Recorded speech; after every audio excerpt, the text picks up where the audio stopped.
Hello दोस्तों, तो ये हमारी कहानी का भाग 20 है। अगर आप लोगों ने इस कहानी के पिछले भागों को नहीं देखा है तो जाकर देख लीजिएगा। तो चलिए कहानी के इस भाग को शुरू करते हैं। आशीष, जानता हूँ और तेरी मदद करूँगा, पर एक बार फिर सोच ले आशीष, वो लड़की भी मासूम है यार। जितना जाना है उसके बारे में वो बिल्कुल अपने घर वालों जैसी नहीं है। वो मासूम नहीं है, समझा तू, और दोबारा उसकी साइड मत लेना। इतना बोलकर आशीष ने फ़ोन कट कर दिया। शादी वाले दिन दीप्ति सबके साथ रिजॉर्ट के लिए निकल चुकी थी। वो आराधना राधिका के साथ गाड़ी में बैठी आस्था के साथ खेल रही थी। तभी उसका फ़ोन रिंग हुआ। उसने फ़ोन आंसर किया। मुझे फ़ोन क्यों किया है? मना किया है ना मैंने।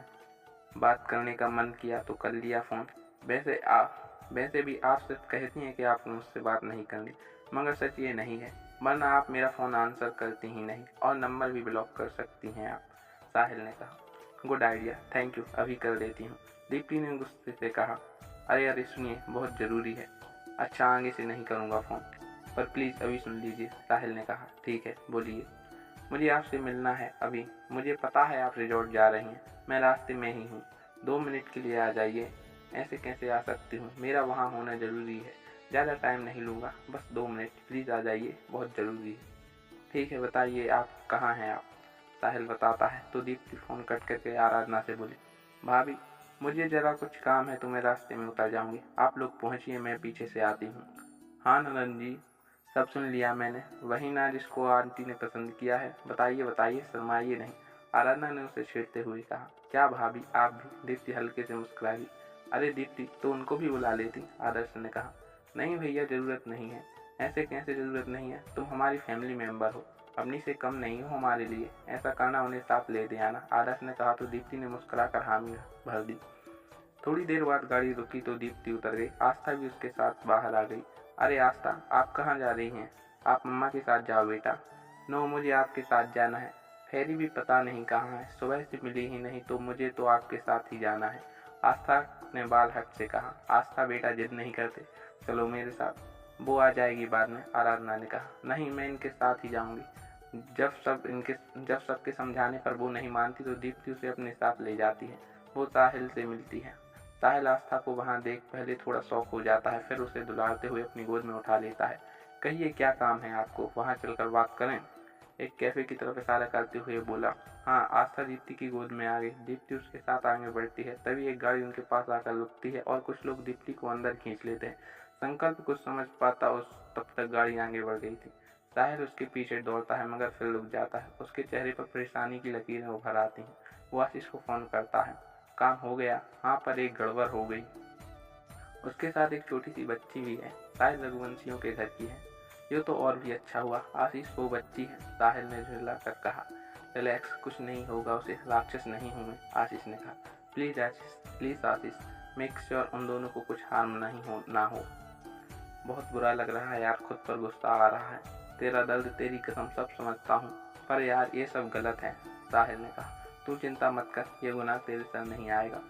हर गुनाह है मेरे खाते में। इतना बोले उसने फ़ोन कट कर दिया। शादी की सब रस्में पूरी हो जाने के बाद आशीष उसे लेकर रिजॉर्ट पहुंचता है और अवनी से कहा, अंदर एक अच्छी बीवी जैसे बिहेव करना, उसके बाद तुम्हारे सभी अपने आ जा। अवनी के साथ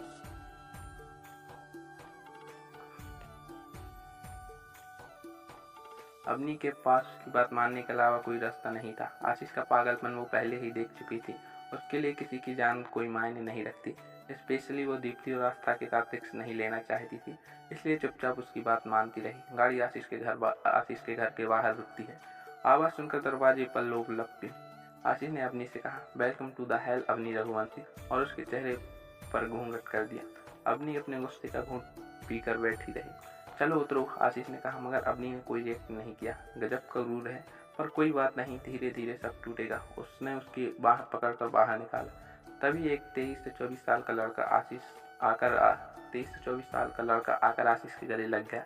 कॉन्ग्रेचुलेसन भाई, फाइनली आपका मकसद पूरा हुआ। आपकी जीत से मैं बहुत खुश हूँ।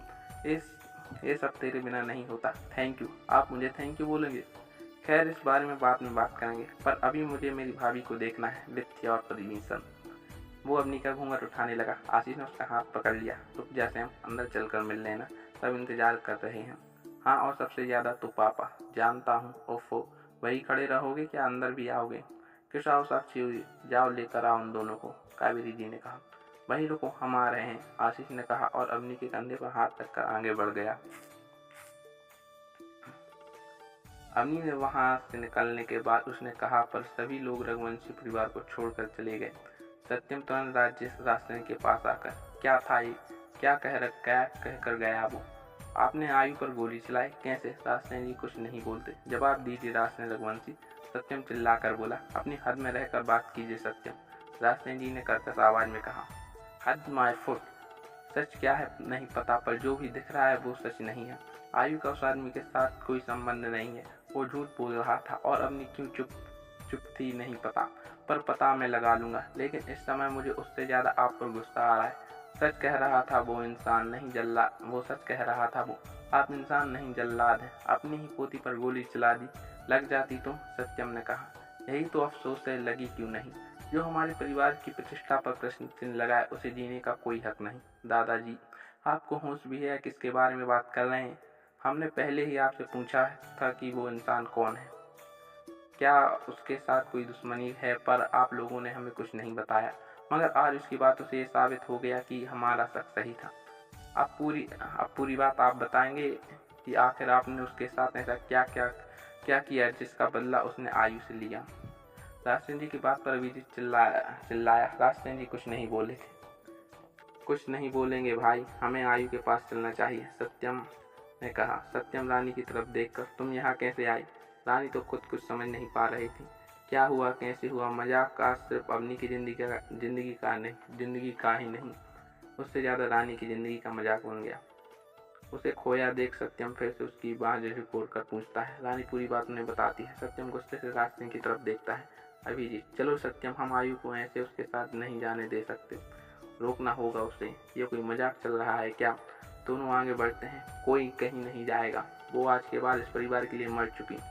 सब घर चलेंगे, इस वक्त हमारे लिए रघुवीर ज्यादा जरूरी है, राजसेन जी ने कहा तो दोनों ने गुस्से से उन्हें देखा। राजसेन जी इतना बोलकर आगे बढ़ गए। आराधना, विजीत, पापा, चाचा, चाची सब अभी तक नहीं आए। कहीं वो किसी मुसीबत में तो नहीं, और दिव्या भी तो नहीं आई। आस्था भी उसके साथ है, राधिका ने कहा तो आराधना का दिल थक से उठा। अभिजीत जी, कहीं उनके जरिए तो उसने हमारी आयु को मजबूर नहीं किया, क्योंकि अगर आयु उसे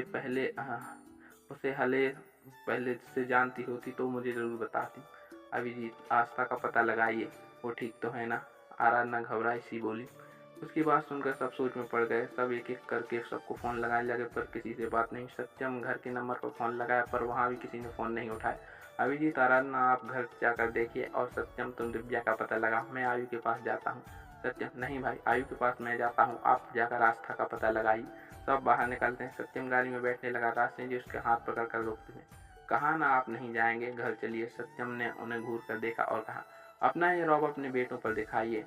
मैं आपकी सुनता रहा कि आप मेरे बड़े हैं और मैं आपका सम्मान देता, पर अगर बात मेरी बहन की है तो मैं भगवान की भी ना सुनूं, आपकी क्या सही सुनूंगा। इतना कह उसका हाथ झटक कर गाड़ी में बैठ गया। रास्ते जी लड़खड़ा गए तो आराधना ने उन्हें संभाल लिया। अभिजीत ने आराधना को जाने का इशारा किया और गाड़ी में बैठने लगा। तभी एक गाड़ी वहां आकर रुकी। सबका ध्यान उस ओर गया। दिव्या आस्था की गोद लिए बाहर आई तो गाड़ी वापस मुड़ गई। सब उन्हें देख कर उनकी ओर दौड़े। आराधना आस्था को गोद में लेकर सीने से लगा लिया। अभिजीत, कहाँ रह गई थी तुम दोनों, और तुम्हारा फोन भी नहीं लग रहा था। दिव्या, आपके जाने के बाद किसी ने हमें किडनैप कर लिया और एक अजीब सी जगह ले गए। मैं तो बहुत घबरा गई थी, मुझे बांध दिया और इतना बड़ा चाकू रख दिया आस्था के गले पर। मेरी तो जान ही निकल गई। मगर फिर तुरंत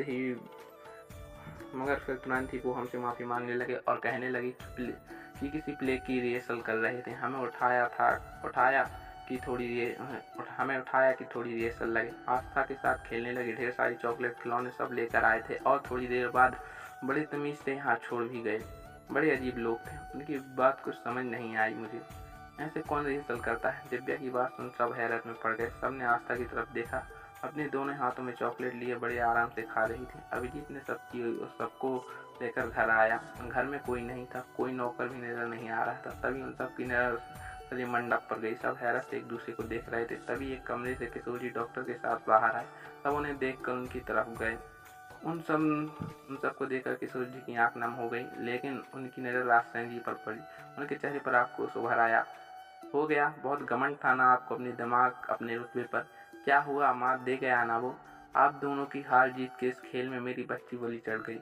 अब पड़ गई होगी आपके कलेजे को ठंडक, बढ़ गया होगा आपका रुतबा, 4 चांद लग गए होंगे आपकी मान प्रतिष्ठा को। मुझे पता था मात देगा वो आपको, क्योंकि गलत करने वालों को एक न एक दिन सजा मिलकर ही रहती है। ले गया वो हमारी बच्ची को, आपके पापों की सजा मेरी बच्ची को मिली। इस वक्त भी मना कर रहा था मैं, हाथ जोड़ने पर महान राजसेन रघुवंशी के कानों में छू तक नहीं देंगी। आपके बुरे कर्मों की सजा मेरी बच्ची भुगतेगी। एक काम कीजिए, उसे भी मरवा दीजिए, और इस बार मैं भी आपकी पूरी मदद करूंगा। सब हैरान से उनकी बात सुन रहे थे। राजसेन जी ने कोई जवाब नहीं दिया, चुपचाप अपने कमरे में जाकर दरवाजा बंद कर लिया। चाचू, ये सब आप क्या कह रहे हैं? पापा कहाँ हैं और क्या हुआ क्या है? अभिजीत ने पूछा। भाई साहब अंदर हैं, उनके सर पर चोट लगी है। किशोर प्रताप जी ने कहा तो सब उन कमरे की ओर लपके। इधर आशीष अवनी को लेकर दरवाजे पर पहुंचा। कुसुम जी, जैसे ही सैम ने बताया कि तुमने शादी कर ली, पहले तो हमें बहुत गुस्सा आया कि हमें बताया क्यों नहीं। धूमधाम से करवाते तेरी शादी, पर कोई बात नहीं, तेरा घर बस जाए, इससे बड़ी खुशी क्या होगी। अब चाहे जैसे हो, तुमने शादी कर ली है, यही काफ़ी है। देख, मैंने तेरे लिए स्वागत की सारी तैयारियां कर ली हैं। आशीष हल्के से मुस्कुरा दिया। वहीं अवनी के मन में राजसेन जी के ऊपर गोली चलाना रह रहकर एक दर्द सा जगा रहा था। उस पर से आशीष पाव से ऐसे छूने से उसका दम घुट रहा था। अरे कुसुम जी, अब इनका गृह प्रवेश भी करवाइए। कब तक दरवाजे पर खड़ी रखेंगी? पीछे से राजेश जी तखल आवाज गूंजी। पापा शांत रहिए, भाई को बाद में डांट लीजिएगा, अभी भाभी का स्वागत कीजिए। सैम उनके पास जाकर धीरे से बोला। कुसुम जी ने उन दोनों की आरती की और तिलक किया। शिवन्या आलते की थाल और कलश लेकर आओ। शिवन्या तुरंत लेकर आती है। बहू, इस आलते की थाल पर हाथ रखो और अपने हाथों की छाप इस घर पर छोड़ दो। हमने कुछ रिएक्ट नहीं करती, वैसे ही खड़ी रहती। कुसुम जी फिर बोली, पर वो कोई जवाब नहीं देती। माँ, भाभी का घूंघट उठा दीजिए ना, उन्हें दिख नहीं रहा होगा। शिवन्या ने कहा। हाँ चाची माँ, मुझे भी देखना है। अब इंतजार नहीं होता। साधना ने कुसुम जी के गले में बाहों से लपेटते हुए कहा। हाँ भाई, आप तो मिलवा ही दीजिए हमें भाभी से। सैम ने आगे आते हुए कहा। कुसुम, ये भी ठीक है, यहाँ सब घर के लोग ही हैं, यहाँ घूंघट की क्या जरूरत। कुसुम जी आगे आकर अवनी के चेहरे से घूंघट हटा देती हैं। अरे वाह, ये चांद तुझे कहाँ मिल गई? हम चिराग लेकर भी ढूंढते तो ऐसी वही नहीं ढूंढ पाते मेरे पोते के लिए। कुसुम जी ने कहा तो आशीष हल्के से मुस्कुरा दिया। शिवन्या, सच में भाई, कितनी सुंदर भाभी ढूंढी आपने। क्यों भाई? उसने सैम से कहा। सैम के चेहरे की मुस्कान फीकी पड़ चुकी थी, पूरा रंग उड़ चुका था और आंखों में नमी तैर गई। शिवन्या, क्या हुआ, आपने कुछ कहा नहीं? नहीं नहीं, हाँ बहुत सुंदर है, मैं आता हूँ। इतना बोलकर वो तुरंत वहाँ से निकल गया। साधना, शिवन्या, मैंने इनको कहीं देखा है। अरे यार, एक ही शहर में रहते हैं, देखा होगा कहीं। अभी चलो उनका वेलकम करते हैं। शिवन्या ने कहा तो साधना भी मुस्कुराने लगी और बोली, सच में भाई, आपकी चॉइस बहुत अच्छी है। फिर अवनी का हाथ थाम कर, वेलकम भाभी, अंदर आइए। अरे रुको, पहले रस्म तो कर लेने दो। चलो बहू, रस्म पूरी करो। चाची माँ, ये सब नया है ना, घबरा रही हैं, कुछ समझ नहीं आ रहा, मैं मदद करती हूँ। इतना बोलकर उसने अवनी का हाथ पकड़ा और आलती की थाल में रख दिया। अवनी ने खुद का हाथ छुड़ाना चाहा, पर आशीष की पकड़ बहुत मजबूत थी। उसने छाप दीवार पर लगाया और उसका हाथ छोड़ दिया। अवनी ने अपनी कोहनी उसके पेट पर दे मारी। आशीष ने गुस्से से अपने जबड़े भींच लिए। आशीष उसके पास था, इसलिए किसी और को नजर नहीं पड़ी। चलो बहू, अब कलश को ठोकर लगाकर घर प्रवेश करो। कुसुम जी ने कहा तो अवनी ने गुस्से से कलश में किक मारी। कलश नाचते हुए दूर जा छिटका। सबने उसकी ओर हैरानी से देखा। कुसुम जी मुस्कुरा कर धीरे से मारना था। चलो कोई बात नहीं, हो जाता है। वो उसका हाथ पकड़ कर अंदर ले आई। यहीं पर हमारी कहानी के इस भाग का अंत होता है। अगर आप लोग को कहानी अच्छी लग रही हो तो वीडियो को लाइक करके चैनल को सब्सक्राइब करें। मिलते हैं नेक्स्ट वीडियो में।